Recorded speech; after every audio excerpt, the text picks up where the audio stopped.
सभी को नमस्ते। मेरा नाम नीरज अत्री है और आज के इस वीडियो में आप सबका स्वागत है। हमने पिछली कड़ी में देखा था कि मोहम्मद बिन अब्दुल्ला की शादी उनकी अपनी जो फुफेरी बहन है, जो बाद में उनकी बहू बनती है, उसके साथ होती है। अब ये शादी जो है, जो आज मुसलमान महिलाओं को हिजाब पहनने के लिए फ़ोर्स किया जाता है, उससे किस प्रकार जुड़ती है, आज हम इस कड़ी में ये देखने वाले हैं। संसार भर में जो भी इस्लाम के दुकानदार हैं वो हिजाब के बारे में अलग अलग तरह की कहानियाँ सुनाते हैं, लेकिन आज हम इस्लाम की किताबों से ही, जो उनके सबसे ऑथेंटिक सोर्स हैं, जो सबसे विश्वसनीय स्रोत हैं उनके, वहाँ से जानने की कोशिश करेंगे कि ये जो हिजाब है, इसका हुक्म जो ये इस्लाम का गॉड है अल्लाह मियाँ, उसने किन स्थितियों में, किन परिस्थितियों में दिया था। जिस समय मोहम्मद बिन अब्दुल्ला की शादी होती है ज़ैनब के साथ, तो उस समय की एक हदीस हमें मिलती है। बहुत सारे लोग पूछते हैं कि हदीस क्या होता है। जिस समय तो अल्लाह मियाँ के मैसेज आते थे मोहम्मद बिन अब्दुल्ला के ऊपर, उन मैसेजेस को जिस किताब में लिखा गया उसको कुरान कहते हैं। अब हर समय तो मैसेज आते नहीं थे। इन पैगामों के अलावा जो भी मोहम्मद बिन अब्दुल्ला ने बोला है या जो कुछ किया है, उनको कुछ किताबों में रिकॉर्ड किया गया है। इन किताबों को हदीस कहते हैं, और हदीस अरबी भाषा का शब्द है जिसका अर्थ ही होता है रिपोर्ट। तो छोटी छोटी रिपोर्ट्स हैं जिनको दर्ज किया गया, और इनका जो प्लूरल है, जो बहुवचन है, उसे अहादिस कहा जाता है। 6 किताबें हैं जिनको ऑथेंटिक माना जाता है, जिनको विश्वसनीय माना जाता है सुन्नी इस्लाम के अंदर, और इन 6 में से भी जो सबसे ज़्यादा विश्वसनीय मानी जाती है उसे कहा जाता है सही बुखारी। तो मैं आज का पहला उल्लेख इसी सही बुखारी में से ले रहा हूँ। खंड नंबर 7, किताब नंबर 62 और हदीस नंबर 95। अनस बिन मलिक नाम का व्यक्ति है जो ये हदीस बताता है, जो ये रिपोर्ट बताता है। जब रसूल अल्लाह मदीना आए तब मैं 10 वर्ष का था। मेरी माँ और चाचियाँ मुझे पैगंबर की सेवा करने के लिए निरंतर कहती रहती थीं, तो मैंने 10 वर्ष तक पैगंबर की सेवा की। जब पैगंबर की मौत हुई मैं 20 वर्ष का था। जब अल्लाह का हिजाब वाला हुक्म आया तो उसके विषय में मैं सबसे ज़्यादा जानता था। ये पहली बार तब आया था जब अल्लाह के पैगंबर ने ज़ैनब बिन्त जहश से निकाह किया था। उस दिन पैगंबर दूल्हा बने थे और उन्होंने लोगों को अपने यहाँ दावत पर बुलाया था। कई लोग आए और उन्होंने भोजन किया। कुछ तो चले गए, लेकिन कुछ पैगंबर के पास वहीं बहुत देर तक रुके रहे। फिर पैगंबर ये सोचकर उठे और वहाँ से चले गए कि ये लोग भी चले जाएंगे। मैं भी पैगंबर के साथ चल दिया। पैगंबर और मैं आयशा के कमरे में चले आए। कुछ देर बाद ये सोचकर कि वो लोग चले गए होंगे, पैगंबर और मैं दोनों फिर से ज़ैनब के कमरे में पहुँचे तो देखा कि वो लोग अभी भी वहीं थे। ये देखकर पैगंबर फिर से आयशा के कमरे की ओर चल पड़े। मैं भी उनके साथ था।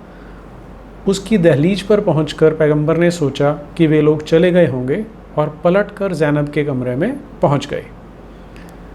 अब वो लोग जा चुके थे। इस पर पैगंबर ने अपने और मेरे बीच में पर्दा कर दिया और अब हिजाब वाली आयतें नाजिल हुई। तो यहाँ से आपको ये समझ आ गया कि ये उसी शादी की बात कर रहा है, ज़ैनब बिन्त जहश की, और उसी रात की बात कर रहा है जिस रात ये निकाह हुआ था। तो कुछ लोग वहाँ से जा ही नहीं रहे थे, टल नहीं रहे थे।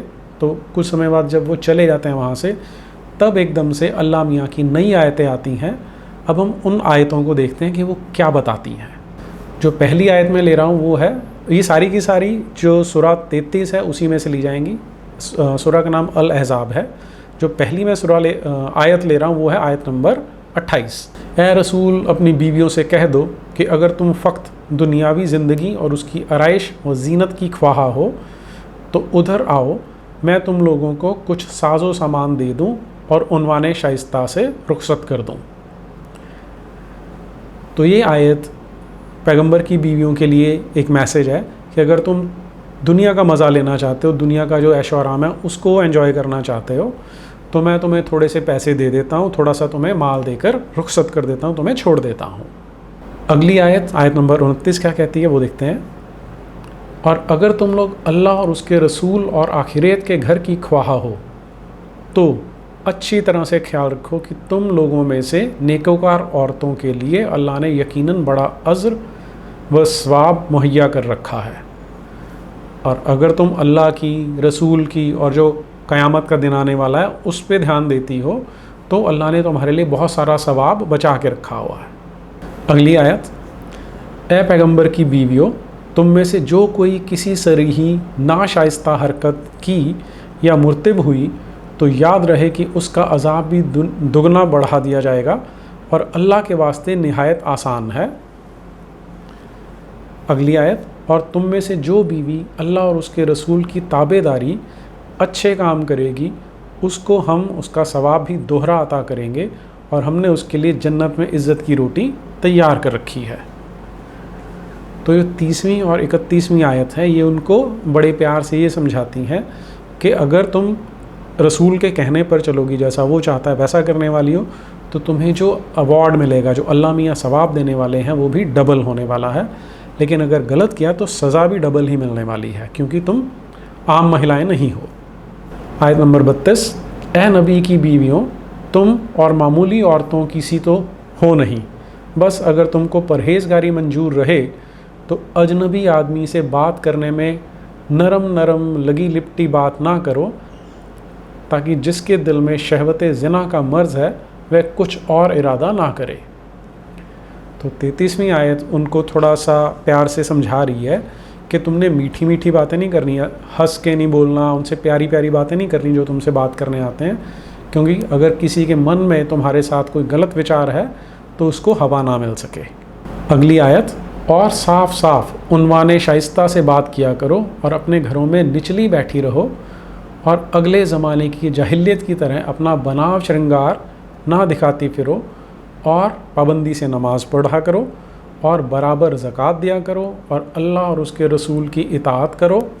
ए पैगंबर के अहले बैत, अल्लाह तो बस ये चाहता है कि तुमको हर तरह से बुराई से दूर रखे और जो पाक व पाकीज़ा दिखने का हक़ है वैसा पाक व पाकीज़ा रखे। तो यहाँ उन्हें समझाया जा रहा है कि तुम लोगों ने अपने आप को ज़रा संभाल के रखना है, बचा के रखना है। पहले जैसे लोग क्योंकि ये कहा जाता है इस्लाम से पहले संसार में जाहिलियत थी, लोगों को कोई बुद्धि नहीं थी, तो उसे जाहिलियत का समय कहा जाता है कि जाहिलियत के समय जिस तरह महिलाएं सज संवर के घूमती थी, तुमने वैसा कुछ नहीं करना है। और इसमें अल्लाह मियाँ तो केवल ये चाहता है कि तुम भी और जो बाकी के मुसलमान हैं वो भी खुशी से रह सकें, जो उनका हक़ है। अगली आयत इसे थोड़ा सा और क्लियर करती है, और ए नबी की बीवियों, तुम्हारे घरों में जो अल्लाह की आयतें और अक्ल व हिकमत की बातें पढ़ी जाती हैं उनको याद रखो कि बेशक अल्लाह बड़ा बारीक और वाकिफ़कार है। पिछली कड़ी में हमने आयतें पढ़ी थी कि किस तरह से अल्लाह मियाँ ने बोला कि तुम अपनी जो फुफेरी बहनें हैं, जो मामा की बेटियां हैं, जो बुआ की बेटियां, उन सबसे शादियां कर सकते हो। वो थी 50वीं आयत इसी 33वीं सूरह की। अब उससे अगली आयत क्या है, वो इससे ज़्यादा इम्पॉर्टेंट है, उसे देखिए। इनमें से जिसको जब चाहो अलग कर दो और जिसको जब तक चाहो अपने पास रखो, और जिन औरतों को तुमने अलग कर दिया था अगर फिर तुम उनके ख्वाहा हो तो भी तुम पर कोई मज़ायका नहीं। ये अख्तियार जो तुमको दिया गया है ज़रूर इस काबिल है कि तुम्हारी बीवियों की आंखें ठंडी रहें और आरजुदा खातिर ना हो, और वो कुछ तुम उन्हें दे दो सब की सब उस पर राज़ी रहें, और जो कुछ तुम्हारे दिलों में है अल्लाह उसको खूब जानता है, और अल्लाह तो बड़ा वाकिफ़कार बुरदरबार है। तो यहाँ पर अल्लाह मियाँ ये आदेश दे रहे हैं कि तुम्हारी जो पत्नियाँ हैं, तुम्हें अगर कोई उनमें से तुम नहीं रखना चाहते हो तो तुम उनको अपने आप से अलग कर सकते हो, और अलग कर दिया है और फिर तुम उनको वापस लाना चाहते हो, तुम्हारी ख्वाहिश है कि तुम उनसे फिर से संबंध बना सको, तो तुम उनको फिर से ला सकते हो। तो ये अख्तियार अल्लाह मियाँ ने दिया है अपनी बीवियों के साथ इस तरह अपनी मन मर्जी का सलूक करने के लिए। अब जो इसकी आयत नंबर 53 है वो काफ़ी इंटरेस्टिंग है, जो उस हदीस से जुड़ जाएगी। ऐ ईमानदारों, तुम लोग पैगंबर के घरों में न जाया करो मगर जब तुमको खाने के वास्ते अंदर आने की इजाज़त दी जाए, लेकिन उसके पकने का इंतज़ार नबी के घर बैठकर ना करो, मगर जब तुमको बुलाया जाए तो ठीक वक्त पर जाओ, और फिर जब खाना खा चुको तो फ़ौरन अपनी जगह चले जाया करो,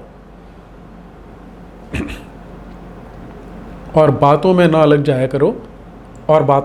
जाया करो, क्योंकि इससे पैगंबर को अज़ियत होती है तो वह तुम्हारा लिहाज करते हैं, और अल्लाह तो ठीक ठीक कहने से झेंपता नहीं, और जब पैगंबर की बीवियों से कुछ मांगना हो तो पर्दे के बाहर से मांगा करो, यही तुम्हारे दिलों और उनके दिलों के वास्ते बहुत सफाई की बात है।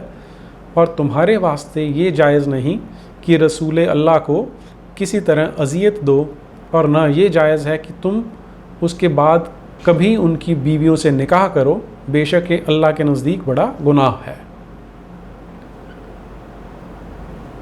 ये आयत आम मुसलमानों के लिए एक इंस्ट्रक्शन है कि अगर तुम्हें पैगंबर ने खाने पे बुलाया है तो खाना खाने के समय से पहले नहीं पहुंच जाना वहाँ पर, जब खाना पक रहा हो तब भी नहीं पहुँचना, जब खाना बन जाए तो आओ, खाओ और चुपचाप वहाँ से उठ के चले जाओ। क्योंकि अगर आप ऐसा नहीं करते हो तो जो ये रसूल हैं इनको बड़ी तकलीफ़ होती है, लेकिन क्योंकि उनको थोड़ी सी शर्म आती है, तुम्हारा लिहाज करते हैं, इसलिए वो बात कहते नहीं है। अब क्योंकि अल्लाह लिहाज नहीं करता किसी का, इसलिए अल्लाह ये बात अपने मैसेज के थ्रू आप सबको पहुंचा रहा है। और दूसरी ख़ास बात जो यहाँ बताई जा रही है कि ये जो पैगंबर है मोहम्मद बिन अब्दुल्ला, इसकी ये जो बीवियाँ हैं, अब पैगंबर के मरने के बाद इनसे कोई मुसलमान शादी नहीं करेगा, क्योंकि इससे भी अल्लाह मियाँ को और जो रसूल है उसको कष्ट पहुँचने वाला है। फिर चलते हैं आयत नंबर 59 पर। ए नबी, अपनी बीवियों और अपनी लड़कियों और मोमिनीन की औरतों से कह दो कि बाहर निकलते वक्त अपने चेहरों और गर्दनों पर अपनी चादरों का घूंघट लटका लिया करें, ये उनकी शराफत की पहचान के वास्ते बहुत मुनासिब है, तो उन्हें कोई छेड़ेगा नहीं, और अल्लाह तो बड़ा बख्शने वाला मेहरबान है। ये आयत है जिसे हिजाब वाली आयत कहा जाता है कि इसके बाद ये डिसाइड किया गया कि जितनी भी मुसलमान महिलाएं हैं वो पर्दे में रहा करेंगी। जो शब्द आता है वो जिलबाब आता है या खिमर आता है, जो उस समय की वहाँ के परिधान के लिए यूज़ किया जाता था। यहाँ पर उसको चादर बोल दिया गया कि चादर लटका लिया करो। ऐसी एक आयत और भी आती है कुरान के अंदर जिसे हिजाब की आयत कहा जाता है, लेकिन ये मैंने यहाँ पर इसलिए बताई कि क्योंकि एक तो उसी वाले चैप्टर में है और दूसरा जो ज़ैनब वाले जो घटना है उसके साथ ही मैच करती है। अब ये जो एक और आयत है हिजाब के बारे में, ये 24वीं सूरह की 31वीं आयत है, इसे भी एक बार देख लेते हैं। और ए रसूल, ईमानदार औरतों से भी कह दो कि वे भी अपनी नज़रें नीची रखें और अपनी शर्मगाहों की हिफाजत करें और अपने बनाव श्रृंगार के मकामात को किसी पर ज़ाहिर ना होने दें, मगर जो खुद ब खुद ज़ाहिर हो जाता हो, छुप ना सकता हो, उसका गुनाह नहीं। और अपनी ओढ़नियों को घूंघट मार के अपने गिरेबानों पर डाल रखें और अपने शौहर या अपने बाप दादाओं या अपने शौहर के बाप दादाओं या अपने बेटों या अपने शौहर के बेटों या अपने भाइयों या अपने भतीजों या अपने भांजों या अपने किस्म की औरतों या अपनी लौंडियों या घर के नौकर चाकर जो मर्द सूरत हैं मगर औरतों से कुछ मतलब नहीं रखते, या वह कमसिन लड़के जो औरतों के पर्दे की बात से आगाह नहीं हैं, उनके सिवा किसी पर अपना बनाव श्रृंगार ज़ाहिर ना होने दिया करें। और चलने में अपने पाँव ज़मीन पर इस तरह ना रखें कि लोगों को उनके पोशीदा बनाव श्रृंगार की खबर हो जाए। और ए ईमानदारों, तुम सब के सब अल्लाह की बारगाह में तौबा करो ताकि तुम फलाह पाओ। तो यहाँ से आपको क्लियर हो जाएगा कि जो हिजाब की आयतें हैं वो क्यों आई हैं। हालांकि जो इतिहासकार विलियम मुइर हैं, उन्होंने जब मोहम्मद की जीवन गाथा लिखी है तो उसमें वो बताते हैं कि क्योंकि मोहम्मद ने अपने आप जिस कंडीशंस में, जिन हालात में ज़ैनब से शादी की थी कि उसके घर गए, उसे देखा तो इनको पसंद आ गई। अब ये इनके साथ ऐसा ना हो, इसे बचाने के लिए इन्होंने इस तरह का ये जो कथानक बनाया है कि अल्लाह मियाँ की आयतें उतारी हैं। अब क्योंकि वो तो काफिर थे विलियम मुइर, तो वो कुछ भी कह सकते हैं, लेकिन हम इन पे किस पे विश्वास करें वो हम अपनी बुद्धि से अपने आप सोच सकते हैं। आज के लिए इतना ही। नमस्ते।